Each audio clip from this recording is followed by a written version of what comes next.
बिस्मिल्लाहिर्रहमानिर्रहीम। अस्सलाम वालेकुम दोस्तों, कैसे हो आप? चैनल डेली ज़िंदगी पर खुश आमदीद। जैसा कि नाज़रीन आप लोग जानते हैं, मौसम सरमा का आगाज़ हो चुका है। साथ ही सरमा के बहुत से फल और सब्ज़ियां बाज़ारों में आ चुके हैं। ये फल और सब्ज़ियां कुदरत की तरफ से हमारे लिए बहुत बड़ी नेमत हैं। लेकिन नाज़रीन आप जानते हैं कि बहुत से फल और सब्ज़ियां ऐसी भी हैं जो हम हमेशा से नज़रअंदाज करते हुए आए हैं, जबकि वो फल अपने अंदर बेशुमार खूबियाँ रखते हैं। आज इस वीडियो में हम एक ऐसे ही फल के बारे में बात करने वाले हैं।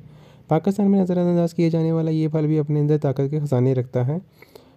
वैसे तो आप थंबनेल देख के समझ ही गए होंगे, हम लोग आज आंवला के बारे में बात करने वाले हैं। नाज़रीन, आंवला विटामिन सी और दीगर ज़रूरी ग़िज़ाई अज्जा से भरपूर होता है, जो हमारी अच्छी सेहत के लिए बहुत मुफीद है। इसके अलावा आंवला में विटामिन डी भी पाया जाता है। आंवला हमारे बालों, आँखों और दिल के लिए बहुत फ़ायदेमंद होता है। बालों के लिए आंवला का तेल सदियों से इस्तेमाल किया जा रहा है। इस तेल से बाल घने, लंबे और मज़बूत होते हैं, जबकि पाकिस्तान में बदकिस्मती से आंवला को हमेशा से नज़रअंदाज किया जाता रहा है। ख़ास तौर पर हमारी नौजवान नस्ल तो इस फल को बिल्कुल ही नज़रअंदाज कर चुकी है। आंवला को ग़िज़ा में मुख्तलिफ़ तरीक़ों से इस्तेमाल किया जाता है, जैसे कि आंवला का अचार डाला जाता है, इसका मुरब्बा भी बनाया जाता है और आंवला को खुश्क करके भी ग़िज़ा में शामिल किया जाता है। आंवला को दवा के तौर पर भी इस्तेमाल किया जाता है। आंवला मौसम सरमा का फल है, इसलिए ये हमारे लिए ज़रूरी है कि हम सर्दियों में ख़ास तौर पर आंवला को अपनी ग़िज़ा में शामिल करें और आंवला के हैरत अंगेज़ फ़वाइद से फ़ायदा उठाएँ। और ये वीडियो इसीलिए बनाई गई है। तो अब बात करते हैं आंवला को ग़िज़ा में शामिल करने के फ़वाइद पर। आंवला को ग़िज़ा में शामिल करने के बहुत से फ़वाइद हैं। आंवला क़ुव्वत मुदाफ़त को बढ़ाता है। मौसम सरमा में खांसी, नज़ला ज़ुकाम और बुखार का ख़तरा हमेशा रहता है। आंवला में विटामिन सी कसरत से पाया जाता है, जो हमारी क़ुव्वत मुदाफ़त को बढ़ाने में मदद करता है। मदाफ़ती निज़ाम मज़बूत होने से आप सर्दियों में इन बीमारियों से दूर रह सकते हैं। कोलेस्ट्रॉल के बारे में बात करें तो आंवला कोलेस्ट्रॉल के कितना फ़ायदेमंद है, ये भी आप हम लोग जान लेते हैं।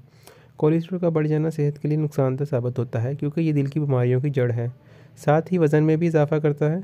आंवला एक ऐसा फल है जिसमें कोलेस्ट्रॉल की बढ़ती हुई सतह को कंट्रोल करने की सलाहियत मौजूद होती है। अगर आंवला को अपनी रोज़ाना की ग़िज़ा में शामिल कर लिया जाए तो इससे आपके कोलेस्ट्रॉल की सतह में भी इजाफ़ा नहीं होगा और इससे आप दीगर बीमारियों से भी दूर रहेंगे। बढ़ता हुआ वज़न। आंवला वज़न कम करने में भी मददगार साबित होता है। आंवला फ़ाइबर से मालामाल होता है, जो वज़न में कमी का सबब बनता है। वज़न में कमी के लिए आंवला के जूस का इस्तेमाल किया जाता है।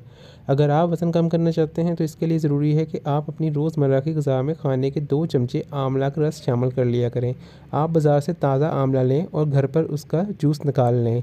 ये तरीका सबसे बेस्ट है सर्दियों के मौसम में। चेहरे की खूबसूरती में आंवला का किरदार। आंवला में विटामिन सी मौजूद होता है, जो हमारे चेहरे की रंगत में निखार लाता है।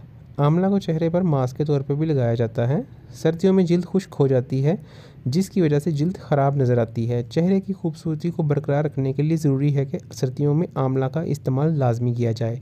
मास्क की तरतीब यह है कि आप आंवला लेकर उसे पीस लें या ताज़े को ही अपने चेहरे पर लेप कर लें। ये एक बेहतरीन मास्क साबित होगा आपके लिए।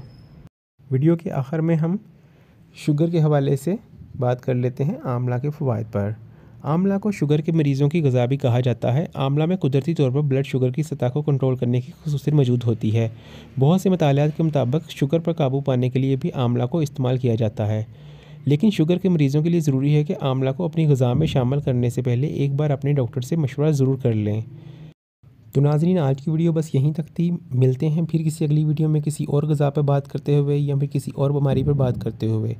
अगर आपको वीडियो आज की अच्छी लगी है तो लाजमी उसे लाइक कीजिएगा और चैनल को सब्सक्राइब भी ज़रूर कीजिएगा। अपना ख्याल रखिएगा। अल्लाह हाफिज़।